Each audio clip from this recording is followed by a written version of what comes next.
우리가 평소에 맞닥뜨릴 수 있는 여러 가지 상태들 중에는 고체, 액체, 기체 이런 것들이 흔하죠. 물론 그런 상태만 있는 게 아니라 우리가 상상하지도 못하는 별의별 희한한 상태들이 있습니다. 뭐 예를 들면은 막 천체 중에 목성이라고 하는 것들도 있죠. 목성 같은 경우는 거의 수소로 되어 있다라고 보는데 그 수소가 우리 지구에서는 그냥 항상 기체 상태라고 생각하잖아요.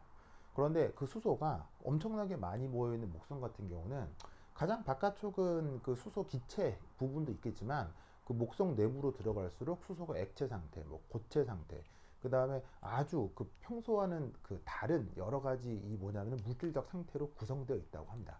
그래서 그 목성 내부의 수소가 이 단순히 기체가 됐다, 액체가 됐다, 고체가 됐다 이게 중요한 게 아니라 수소가 고체가 되고 무지막지한 압력에 의해서 그 수소는 고체 상태에서 그 뭐냐면은 금속 형태로 존재할 수가 있어요. 그러니까 지구에서는 그냥 기체를 그러니까 수소 기체를 그냥 비금속 기체라고 생각하잖아요.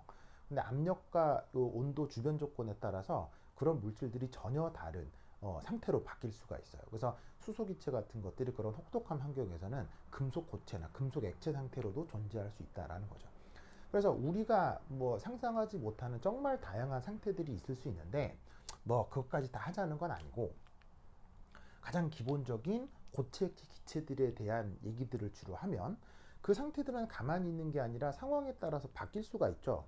뭐 물 같은 경우 뭐 100도씨 이하에서는 뭐 이렇게 얼음으로 아니 0도씨 이하에서는 얼음으로 있다가 0도씨에서 100도씨 사이는 물로 있고 그다음에 100도가 넘어가게 되면 그 증기로 바뀌게 되는 거죠. 이런 것들을 우리가 상태 변화라고 하는데 그 상태 변화와 관련해서 중요한 개념 중에 하나가 바로 상평형이라고 하는 개념이에요. 그래서 이 상평형이라고 하는 것에 대해서 이제 우리가 좀 알 필요가 있습니다. 이 상평형과 관련된 개념이 조금 많기 때문에 차근차근 설명을 해볼 건데 이 상평형을 이해하기 위한 또 기초적인 개념 하나가 있어요. 그게 바로 증기압입니다. 여러분 증기압이란 말 들어보신 적 있죠? 예를 들면은 뭐 어느 날 갑자기 뭐 날씨 찌뿌둥해서 곧 비가 올 것 같다. 그럼 어우 이게 대기 중 수증기압이 되게 높은 거 아니야? 뭐 이런 식으로 표현하잖아요.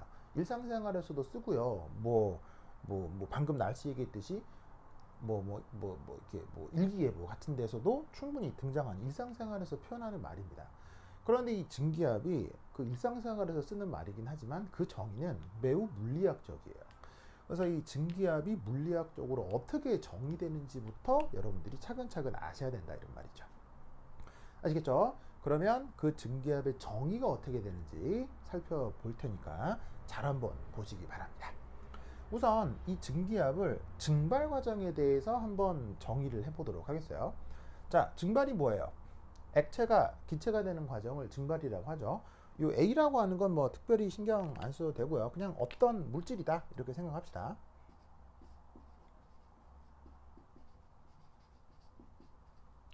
뭐 예를 들면 물일 수도 있고 알코올일 수도 있고 그냥 어떤 물질이 있는데 자 증발 과정이라고 하는 건 누가 되는 거예요. 바로 액체 상태가 기체 상태가 되는 거죠.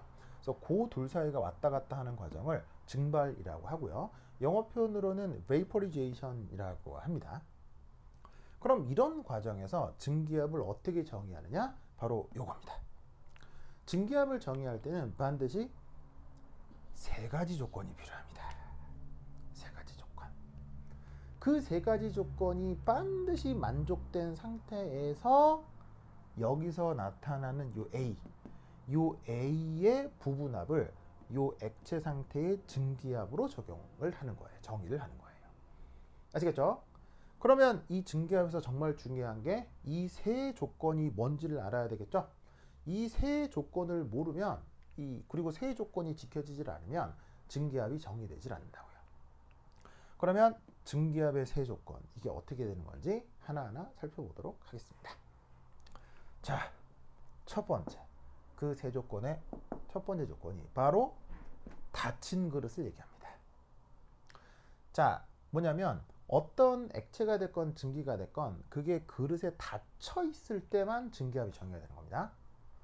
그럼 사실 우리가 일상생활에서 뭐 비가 올 것 같은 날은 수증기압이 좀 높을 것 같다. 뭐 아니면은 막 화창한 날은 수증기압이 좀 낮을 것 같다 이런 식의 표현을 쓰잖아요. 뭐 습하다, 건조하다 이런 말 쓰잖아요.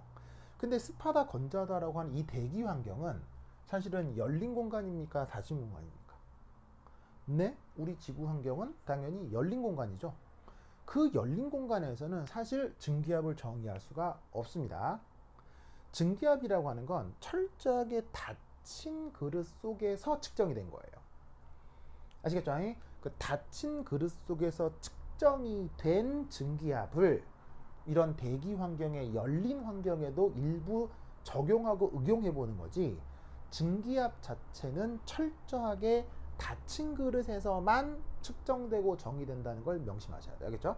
그래서 그릇이 열려 있는 곳에서는 증기압을 증기압을 측정할 수가 없습니다.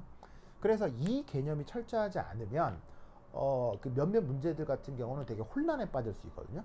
그래서 어떻게 되냐면 증기압이 어떻게 된다, 이렇게 닫힌 그릇 속에서 적용된 거고 측정된 거다라는 것을 우선 명심하셔야 됩니다.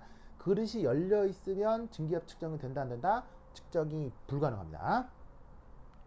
자, 여기 이제 액체 일부를 담아두었습니다. 뭐 그냥 물이라고 하죠. 그럼 물의 일부가 어떻게 돼요? 막 증발하잖아요. 그래서 우리는 뭐 이렇게 뭐 증발하기도 하고, 그다음 사실 뭐 뭘 하기도 합니까? 수증기가 좀 많이 모여 있으면 이렇게 이제 액체 상태로 다시 응축하기도 하죠. 그래서 뭐 증발하기도 하고 응축하기도 하고 뭐 그런 표현들 우리가 쓰는데, 어쨌건 이제 찰랑찰랑 물을 담아 놓은 부분이 있을 거고, 뻥 비어서 아무것도 보이지 않는 공간도 있을 거예요. 이 뻥 비어서 아무것도 보이지 않는 곳에 우리가 물을 담아 두면 수증기가 생긴다, 뭐 이렇게 우리가 이제 개념적으로 생각을 하죠. 그러면 증기압을 정의를 하려면 우선 첫 번째가 닫힌 그릇이라고 했죠. 두 번째는 뭐예요? 바로 공존이 있어야 됩니다. 공존. 공존. 네. 자, 무슨 말이냐면, 만약에 이 닫힌 그릇 속에 내가 실험을 하려고 하는데 욕심이 너무 많았던 거지. 그래갖고는 물을, 예를 들면 이게 A가 물이라고 하자. 물을 끝까지 꽉 담은 거야. 끝까지 꽉 담으면 빈 공간 하나 없이 전부 다 물로 다 채워질 수 있죠. 그럼 그때는 물 하나밖에 없잖아. 그런 경우는 증기압이 정의되지 않습니다. 그리고 또 하나의 경우, 여기에 지금 물을 너무 조금, 지금 이제 충분히 넣은 게 아니고 물을 예를 들어서 너무 이렇게 조금 넣은 거지. 그랬더니 여기서 증발을 해버려 가지고는 여기는 물이 너무 조금이어서 싹 다 말라 가지고는 전부 다 이게 수증기가 됐다고 쳐봐. 그럼 내 눈에는 어떻게 보이겠어? 그냥 빈 공간만 보이겠지. 이게 액체가 사라져 버렸을 거 아니에요. 그럼 이 안에는 수증기만 있는 거지. 그럴 경우도 증기압이 정의되지 않습니다. 증기압이 정의되려면 반드시 서로 다른 두 상태가 공존해야 된다. 무슨 뜻인지 아시겠죠? 이것을 꼭꼭 기억해 두셔야 됩니다. 그런데 이 서로 다른 두 상태가 공존한다 라고 하는 것을 조금 더 명확하게 알 수 있는 방법이 있습니다. 안다기보다는 인식한다고 할까요? 바로 이 공존의 가장 중요한 개념, 바로 요겁니다. 상경계가 나타나야 합니다.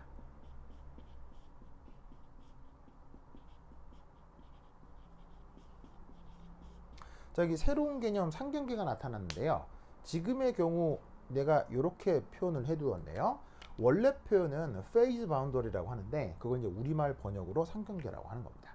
자, 무슨 말이냐면, 여기 이제 물을 담아뒀죠? 물을 담아두고 일부 증발해서 수증기가 됐을 거예요. 그럼 이때 딱 보면 여기까지 물이네, 물. 여기까지 수증기네. 자, 구분할 수 있어요, 없어요? 구분할 수 있죠. 이게 좀 이상하면 예를 들면 이제 이런 상황을 한번 생각을 해볼까요?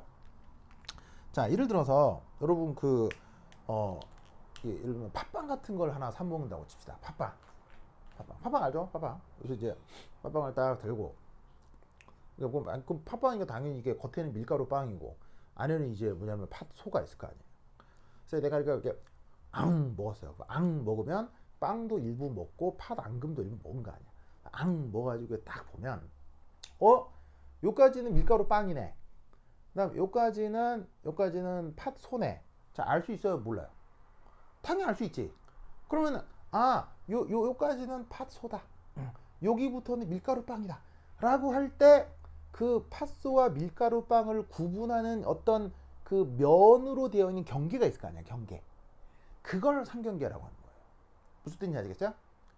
그래서 그 상경계의 중요한 정의는 바로 이 상경계란 바로 뭐다? 얘는 시각적인 구분면을 그걸 상경계라고 합니다. 무슨 뜻인지 아시겠죠? 자, 그럼 여기서 이제 중요한 문제가 하나 있는데,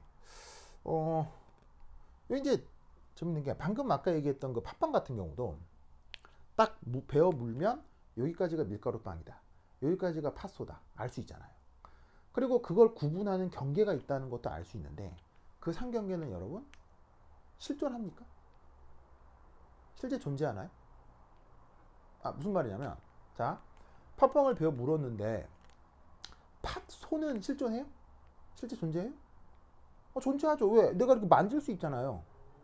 그다음 밀가루빵도 만질 수 있어요? 만질 수 있잖아요. 밀가루빵도 실제 존재하는 거예요.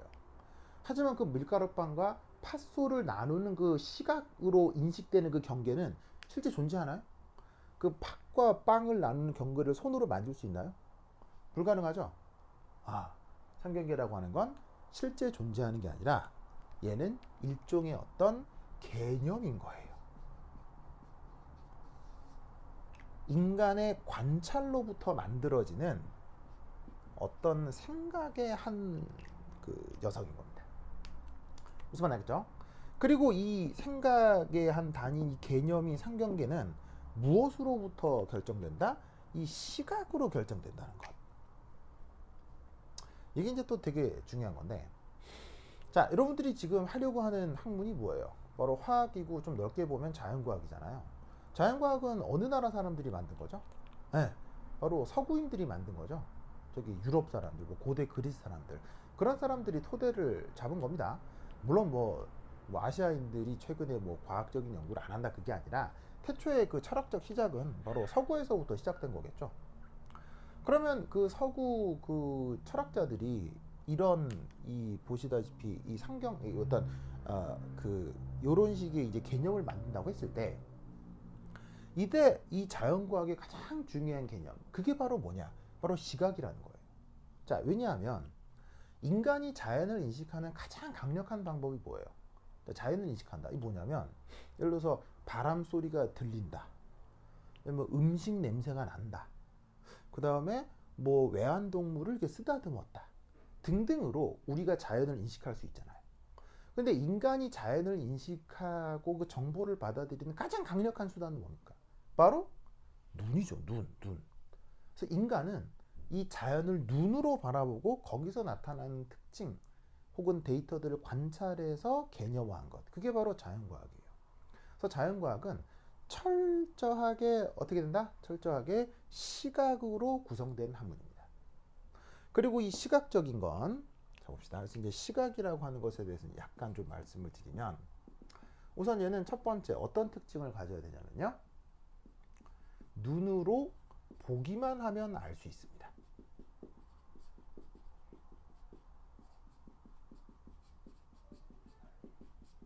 자, 무슨 말이냐면 여기 물 담겨 있고 여기 수증기 담겨 있으면 눈으로 딱 보면 여기 물, 수증기, 여기까지 밀가루빵, 여기까지 팥소 알 수 있어요? 몰라요? 당연히 알 수 있죠. 그리고 두 번째 시각의 중요한 특징, 자연과학에서 얘기하는 시각의 또 중요한 특징은 모두 같은 결과를 얘기해야 됩니다. 자, 무슨 말이냐면 눈 가진 사람이라면 이거 보면 물이고 여기 수증기라고 얘기를 할 수 있다는 거예요.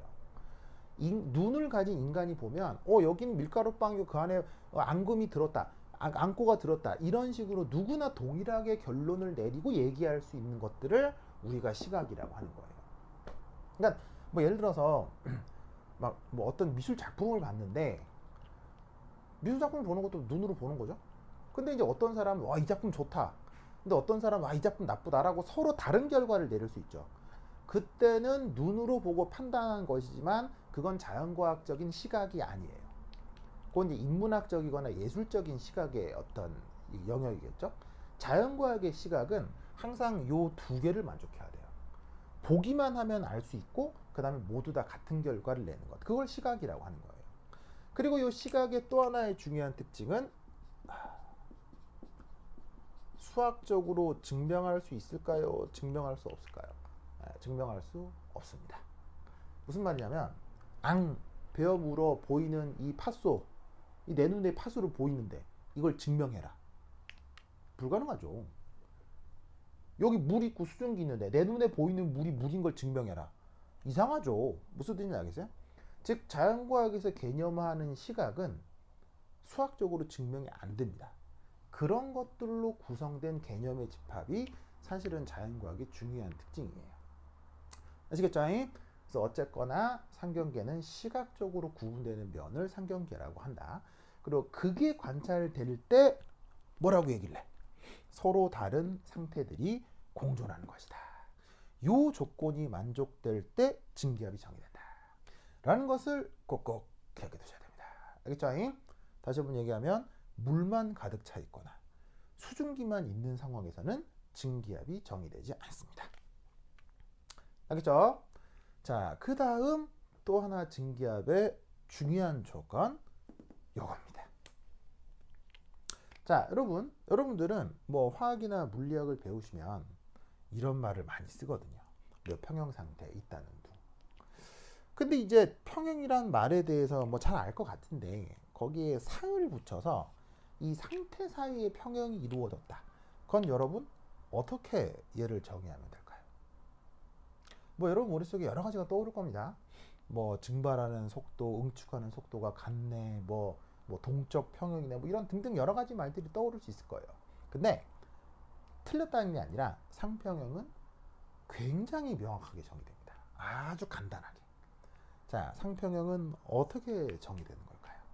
바로 상평형이란 요겁니다.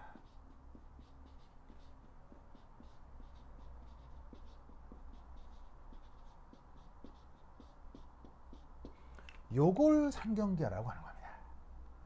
자, 무슨 말이냐? 그냥 물 있고 수증기 있다고 칩시다. 만약 예를 들어서 여기에 밑에 불을 떼요. 온도를 막 올린다고 쳐봐요. 그러면 어떻게 되겠어요? 조금 더 많은 물이 수증기가 되어갈 수 있겠죠. 그럼 이 상경계가 어떻게 되겠어요? 막 끓이면 이렇게 아래쪽으로 쭉 움직이겠죠. 그 상경계가 움직이는 게 보여? 그건 상평형이 아니라는 얘기예요. 역으로 온도를 낮춰요. 그러면 여기 있는 수증기들이 어떻게 되겠어요? 다시 응축이 돼서 이렇게 물이 될 수 있겠죠. 그럼 어떻게 되겠어요? 이 상경계가 위로 이렇게 움직이겠죠. 즉 외부 조건을 변화시켜서 지금 이제 온도 얘기를 주로 했는데 요 얘기는 뒤에서 또 좀 더 자세히 다루도록 하겠습니다. 온도 얘기는 어쨌거나 외부적 조건에 따라서 여기에 있는 상평형이 드르락 나르락 막 움직여. 그건 상평형이 아니란 얘기예요. 상평형은 뭐다? 서로 다른 두 상태가 존재하는데 그때 이 상경계가 아무리 봐도 가만히 있을 때 그걸 뭐라고 부른다? 그걸 상평형이라고 하는 거예요. 무슨 뜻인지 아시겠죠? 그래서 닫힌 그릇에 두 상태가 공존하고 상경계가 일정하게 유지되는 어느 순간에 요거. 자, 이게 뭐냐? 바로 여기에 있는 A 기체 성분의 부분합이 되는 거죠. 이 부분합이 앞서 말씀드린 세 가지 조건이 동시에 충족될 때 이게 바로 저기에 있는 처음 언급한 요 액체 상태의 증기압이 되는 거예요. 아시겠죠? 그래서 증기압이 이렇게 단순히 그냥 그냥 증기압 얘기를 해서 단순한 것 같지만 실제로 저런 그 까다로운 어떤 정의 과정이 있고 필요한 개념들이 상당히 많습니다. 그래서 이렇게 증기압이 정의된다라는 것을 반드시 기억해 두시기 바랍니다.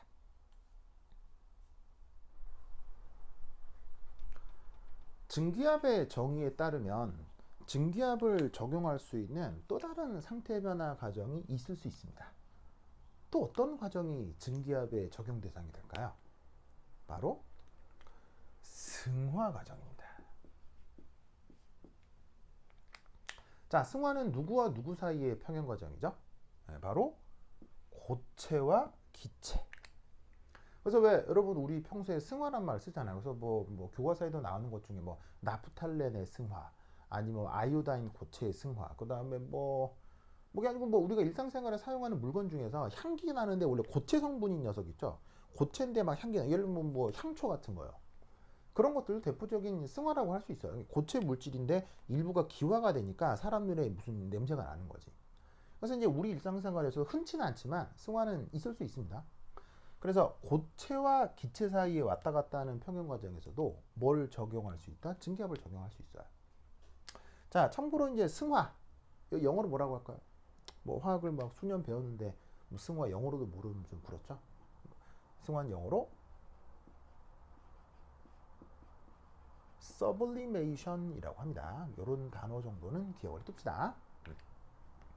자, 어쨌거나 이 승화에서의 증기압 어떻게 정의되느냐? 아까 말씀드렸던 그 세 조건 있죠. 그게 동시에 만족될 때 그 기체 성분의 부분합을 바로 이 고체의 증기압이라고 정의합니다. 무슨 말이냐? 아까 했던 그대로예요. 닫힌 그릇. 두 번째, 서로 다른 두 상태의 공존. 예를 들면 뭐 어떤 고체와 증기 성분의 공존. 그러면 그 공존을 뭐로 확인할 수 있습니까? 바로 상경계의 존재로부터 이 둘의 공존을 정의할 수 있죠. 그럼 이때 여기서 나타나는 이 기체 성분의 부분합, 그걸 뭐라고 한다? 바로 여기에 있는 이 고체의 증기압이다. 이렇게 정의를 할 수가 있는 거예요. 그러니까 증기압은 아까 그 증발 과정에서만 말씀을 드렸지만 이게 꼭 액체 상태냐 고체 상태냐가 정해진 게 아니란 얘기예요. 그냥 어떤 상태가 기체랑 평형을 이루고 있을 때, 그러니까 증기압은 철저하게 이 기체 성분이 적용되면 이놈이 고체건 액체건 뭐건 증기압은 정해야 된다는 얘기예요. 이때 뭘 만족해야 돼? 요 세 가지 조건이 만족돼야 된다는 얘기죠.